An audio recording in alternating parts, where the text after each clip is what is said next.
Bonjour à tous, aujourd'hui on va traiter de la confiance en soi. Je vais essayer de te donner des conseils pour que tu prennes confiance en toi. Je vais essayer de te donner des conseils pour mieux gérer le stress et les émotions en situation de compétition et en match. Voilà, c'est parti.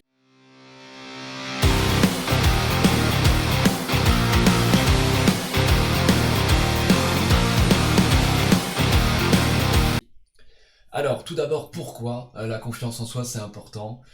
Tout simplement parce que c'est un facteur de performance. C'est-à-dire que si je n'ai pas confiance en moi, c'est difficile d'être performant, c'est difficile de prendre des initiatives, c'est difficile de tenter des choses, c'est difficile d'être relâché dans le mouvement, alors que le relâchement c'est quand même quelque chose qui est important dans la performance.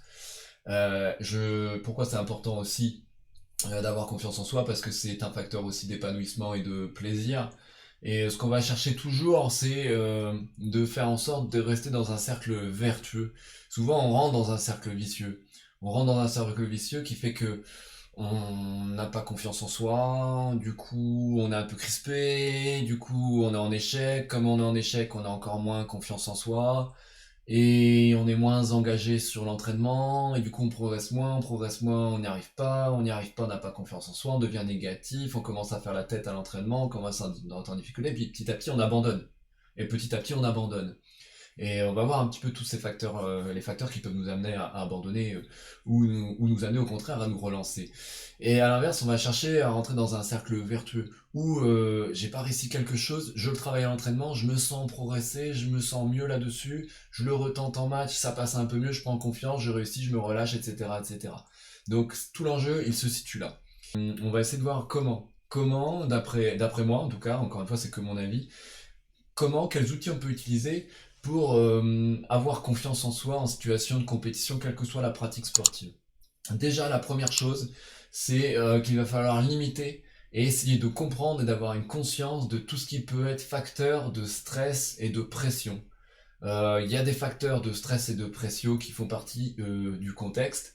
Certains vont être supportables, certains vont jouer très peu sur la performance, vont pas forcément être contre-productifs, mais il y en a d'autres qui peuvent être destructeurs, il y en a d'autres qui peuvent amener une crispation, amener des choses, et c'est différent parce que on est tous différents. Donc les outils qu'on va utiliser sur la préparation mentale, hein, par exemple, alors moi je suis pas préparateur mental, mais je travaille beaucoup sur ces aspects-là, donc j'ai pas du tout vocation à dire des vérités par rapport à ça, mais ce que je pense c'est que la préparation mentale, tout comme la préparation physique, c'est absolument pas possible pour moi d'avoir des outils universels.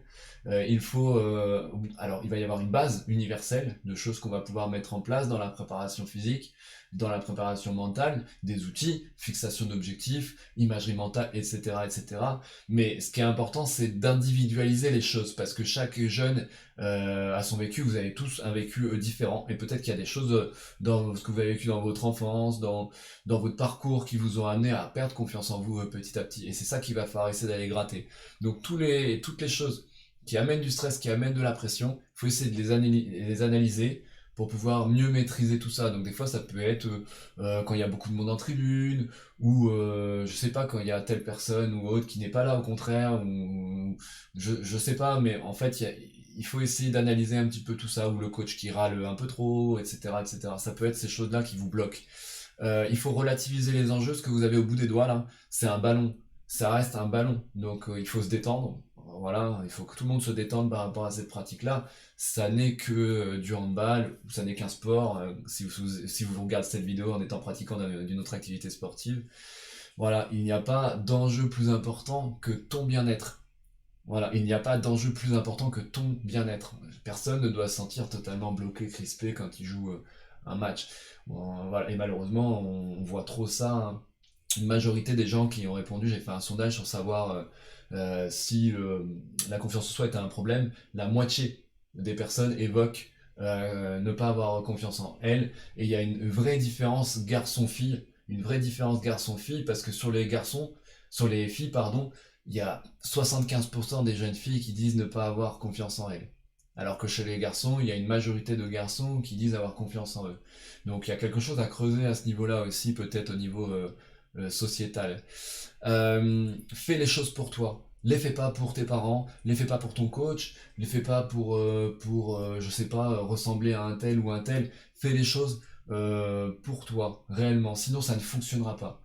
Sinon, ça ne fonctionnera pas. Voilà, fais les choses réellement pour faire ton parcours à toi, tes envies à toi. Si tu fais du handball et que demain tu as envie de t'inscrire, je sais pas, au club de Bilboquet d'à côté pour essayer de faire les Jeux Olympiques en 2028 en espérant que le Bilboquet soit au JO en 2028, bah inscris-toi au club de Bilboquet. C'est ton envie, tu ne dois pas te sentir forcé de faire les choses. C'est vraiment important, on va en reparler tout à l'heure, mais c'est l'ambition et la passion qui vont faire la différence dans les moments où c'est compliqué pour toi.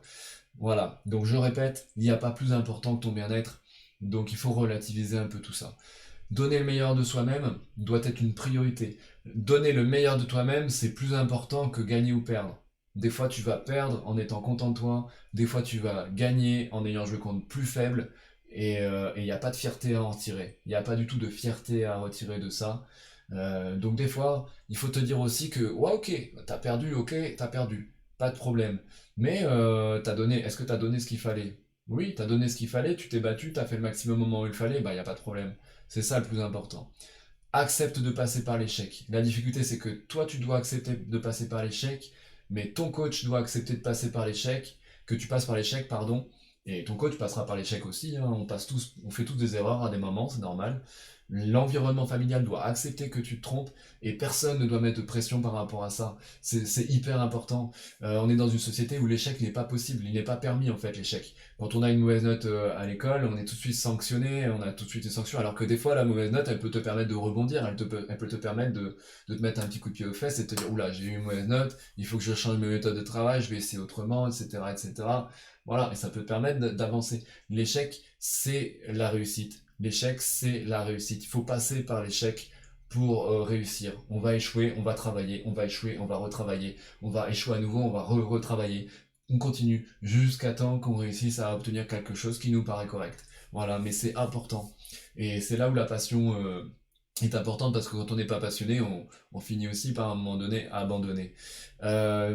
Travaille pour maîtriser les choses au niveau tactique, connaître le jeu, au niveau technique. Moi, je travaille énormément dessus, mais je pense que quand on maîtrise le geste, bah, on a moins d'incertitude sur ce qui va se passer et on est plus à l'aise, on a plus confiance en soi. Il faut maîtriser et développer ses points forts. C'est important. Tous les entraîneurs qui vont passer des années à vouloir travailler sur vos points faibles, ils vont rien obtenir, si ce n'est vous démoraliser et à un moment donné vous faire arrêter la pratique. Donc il vaut mieux travailler sur les points forts, détourner un peu l'attention en passant par ces points forts pour revenir sur les choses qui posent problème et revenir sur les points forts, etc. C'est une gymnastique sur laquelle il faut aller. Mais si tu travailles ton point faible, essaye de le mettre au service de ton point fort. Si ton point fort, par exemple, c'est le débordement côté bras, dis-toi que tu vas pas travailler à l'opposé du bras pour être performant à l'opposé du bras, mais que tu vas travailler à l'opposé du bras pour mettre de l'incertitude sur le défenseur pour que ton débordement favorable, celui que tu maîtrises le mieux, passe encore mieux. Essaye de prendre les choses de manière positive. C'est important. Moi, j'ai une joueuse récemment que j'ai entraînée. Et elle regarde ses pieds tout le temps quand elle va tirer. Et à un moment donné, je lui ai dit, va tirer, voilà, sur une situation individuelle, je lui ai dit, va shooter. Et je sais plus ce que je lui ai dit, mais j'ai dû lui dire un truc du genre, fais attention de ne pas regarder tes pieds. J'ai dit gentiment, hein, voilà. Elle a fait le geste, mais c'était pas fluide, c'était crispé, on sentait que c'était pas à l'aise, quoi. C'était pas à l'aise, donc c'est pas bon non plus de faire les choses contre nature parce que ça peut amener des crispations, des blessures, etc., etc. Et après, je lui ai dit, regarde la lucarne. Donc tu tires en lucarne, tu regardes la lucarne. C'est exactement la même chose. C'était une manière de détourner son cerveau, de détourner son attention. Mais en fait, au final, là, c'était beaucoup plus relâché, beaucoup plus détendu parce que j'ai évoqué un élément qui était plutôt positif, qui était un objectif positif. Donc pour elle, ça a fonctionné, ça fonctionnera peut-être moins bien pour d'autres, mais en tout cas, c'est pour vous donner un exemple par rapport à ça. Ne te compare pas aux autres, compare-toi à toi-même. Appuie-toi sur les autres. Par contre, ça, je pense que ça peut être important. Communique avec les autres sur tes doutes, sans communiquer tes doutes aux autres, mais sur tes craintes. Demande aux autres, bah voilà, tiens, ton tir là, j'aime bien, comment tu le réalises, comment tu le fais, ça m'intéresse, tac, tac, tac, sans chercher à être le clone de l'autre. Voilà, ne cherche pas à tirer comme Karabatic, par contre, regarde en vidéo comment il fait, par exemple. Mais ne vous comparez pas les uns aux autres, ça sert à rien. C'est totalement inutile, parce que le plus important, c'est de rester soi-même. Une équipe de clones, ça gagnera jamais rien. Il faut rester soi-même, et c'est la différence qui fera la force d'une équipe. Euh, Adopte une attitude positive. Donc ça veut dire que, et ça tu peux vraiment faire l'effort de faire ça. Tu peux vraiment faire l'effort de faire ça. Adopte une attitude positive. Toutes les situations où tu vas faire la tête à l'entraînement pour attirer l'attention, ou parce que tu vas pas être au top par rapport à ce que tu as fait, ou parce que tu as raté 2 tirs et demi, tu fais la tête. Donc ça donne pas envie aux gens d'aller forcément vers toi et t'aider. Et toi, tu vas être dans une spirale négative, dans quelque chose qui va t'empêcher de faire ce qui est le plus important, c'est-à-dire réfléchir. Ok, j'ai raté 2 tirs, 3 tirs, je suis à 0/3, 0/4. Pourquoi? Je me pose, je souffle 5 minutes. Je reviens sur des choses de base que je maîtrise mieux et je souffle et je respire. Pourquoi j'ai raté ça? Pourquoi j'ai raté ci? C'est le plus important. Ok, j'ai raté, c'est pas grave. Donc ça veut dire que les entraîneurs doivent accepter aussi l'échec, doivent accepter que tu rates. On doit pas se faire râler dessus dès qu'on rate un tir, dès qu'on rate un truc, parce que sinon on ne tire plus, on n'ose plus tirer, ou le prochain tir qu'on va prendre, on va être crispé alors qu'on a besoin d'être hyper détendu et relâché à chaque fois qu'on shoot. C'est hyper important. Donc ce qui est important, c'est de donner des conseils, de donner des repères sur comment réussir. Moi, je dis la même chose à mes joueuses, si elles regardent la vidéo, elles comprendront. Dernièrement, il y en a une qui a dit fais attention à ta passe. Mais c'était, je sais plus sur quel contexte, mais je lui ai dit, bah, ça sert à rien ce que tu dis. Ça sert à rien. Je lui ai dit, dis-lui plutôt qu'elle n'était pas équilibrée sur son appui, qu'elle n'était pas suffisamment relâchée. Donne-lui des repères, mais elle est assez grande pour savoir qu'elle a raté sa passe. Donc appuie sur le négatif. Fais attention à ta passe, on rate la passe, on fait attention à ce qu'on rate. On rentre dans le cercle vicieux. Mais ça, pour des jeunes, c'est vraiment hyper compliqué de le comprendre, puisqu'on est dans une société qui est comme ça. Donc c'est difficile de le comprendre quand on est avec des jeunes filles. Mais comprends ça, parce que tu peux t'aider toi-même à prendre confiance en toi, mais au final, en comprenant tout ça, tu peux aussi aider tous les autres qui sont autour de toi. Essaye de te fixer des objectifs qui sont atteignables. Voilà, fixe-toi des objectifs par exemple sur un match, te dire bah tiens mon coach il veut que je tire un peu en appui au travers, et ben je vais essayer de faire allez 5 tirs. J'ai une demi-heure, 35 minutes de temps de jeu, j'essaie de faire 5 tirs quand la situation est favorable, je me fixe ça. J'ai bien dit j'essaye de faire 5 tirs, j'ai pas dit je fais 5/5. C'est ça la différence, c'est que on est trop centré sur les stats.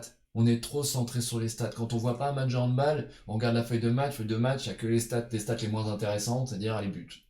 Ah oui, alors c'est bien hein, pour les tribunes, pour les gens, le but, il n'y a que ça qui compte. Non, c'est pas le plus important. Tu peux très bien faire 5/5 sur un tir parce que la gardienne, elle est blessée par exemple en face. Il n'y a pas de mérite. Encore une fois, il n'y a aucun mérite, mais les gens ils vont voir la feuille, ils vont se dire ok, c'est cool, il a fait 5/5. Et puis à côté de ça, tu vas peut-être faire 1/5 ou même 0/5 sur une super gardienne en ayant pris des situations qui étaient favorables avec peut-être deux, trois petites choses à modifier dans les choix, dans ce qui est fait, des petites choses qu'on peut ajuster. Et en fait, tu vas subir une pression énorme là-dessus qui fait que le prochain match, tu vas dire, bon, bah, c'est bon, j'arrête, hein, je fais plus parce que de toute façon, je prends un scud à chaque fois que je tente, donc j'y vais plus. Alors que c'est pas grave, justement, au contraire, il faut que tu continues, fixe-toi cet objectif. Et puis la fois d'après, peut-être que tu peux être un petit peu plus exigeant quand tu as réussi à faire tes 5-6 tirs une fois, 2 fois. Bah, la fois d'après, tu dis, tiens, je vais essayer de faire 2/5, je vais essayer de faire 3/5. Petit à petit, tu montes en exigence par rapport à ça, mais tu vas tranquillement avec toi-même. Tu ne sois pas trop exigeant avec toi-même, c'est important. Voilà. Fixe-toi des objectifs atteignables aussi sur ton parcours. Voilà, tiens, là j'ai envie d'aller jouer à tel niveau, à telle période, etc. etc. J'ai atteint mon objectif, ok, très bien. Je ne l'ai pas atteint, pourquoi? Comment je peux faire pour réenvisager un petit peu les choses pour l'atteindre? Construis des rituels pour être dans ta bulle. Voilà, alors ça peut être quoi? Faire le tour du gymnase avant pour prendre des repères. Chacun a ses petits rituels, c'est important pour être dans sa bulle, pour être concentré. Des fois, ça peut être se fermer. Moi-même, en tant qu'entraîneur, j'ai mes propres rituels. Si les gens m'observent un peu, qu'ils regardent, ils verront que je fais toujours un petit peu la même chose dans ma façon de me fonctionner sur les matchs, que ce soit avant, après, etc. Tu peux faire de l'imagerie mentale, essayer de te mettre dans une situation favorable, en imaginant les détails dans ta tête et répéter, répéter, répéter, répéter, répéter par exemple. Ça peut prendre qu'une minute, il n'y a pas besoin d'y passer 3 heures. Ça peut être 1 heure et demie avant le match, par exemple, avant d'arriver au gymnase, tes musiques préférées dans les oreilles. Faut que tu trouves les petits rituels. Alors les musiques, faut faire attention de ne pas les écouter quand les autres sont autour de soi, parce que ça crée un climat un peu fermé, c'est compliqué dans un sport collectif. Les footballeurs faisaient beaucoup ça à une époque, on voit que c'est moins le cas hein, maintenant.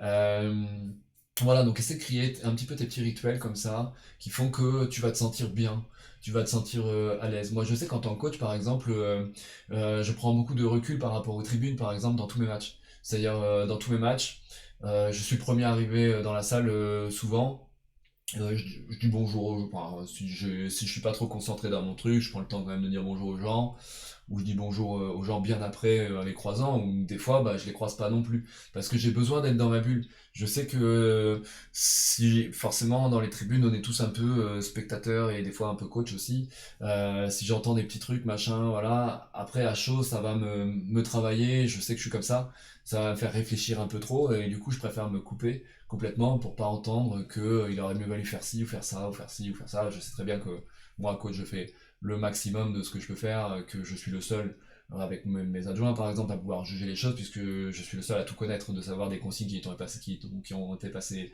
dans les vestiaires, des consignes qui sont données à l'entraînement, la façon dont s'est passé le dernier match, des consignes qui sont données sur les temps morts, etc., etc. On est ceux qui maîtrisons le plus, mais du coup je sais que je me ferme un petit peu à ça, mais c'est une manière un petit peu de pas, c'est pas repousser les gens parce que je suis pas comme ça, je suis assez ouvert, je parle facilement, la preuve, mais c'est une manière de me préserver. Et j'ai horreur qu'on vienne me voir, ça arrive très rarement. J'ai horreur qu'on vienne me voir après un match en me disant, oh, t'as vu ça, c'était pas terrible, ou ça, c'était bien, machin, j'ai besoin de prendre du recul. Mais ça, vous voyez, ça fait partie de moi, mon rituel à moi aussi, pour garder confiance en moi, parce que moi, quand mon équipe perd, c'est aussi de ma faute. Et quand j'ai une joueuse qui évolue pas, je considère que c'est aussi de ma faute. Hein, parce que c'est important d'être dans cette logique de remise en cause. Il y a une chose qui évolue pas, moi je dois me dire, attends, comment je fais pour qu'elle évolue à nouveau? Qu'est-ce que je mets en place pour qu'elle évolue à nouveau? C'est pas toujours de sa faute, hein.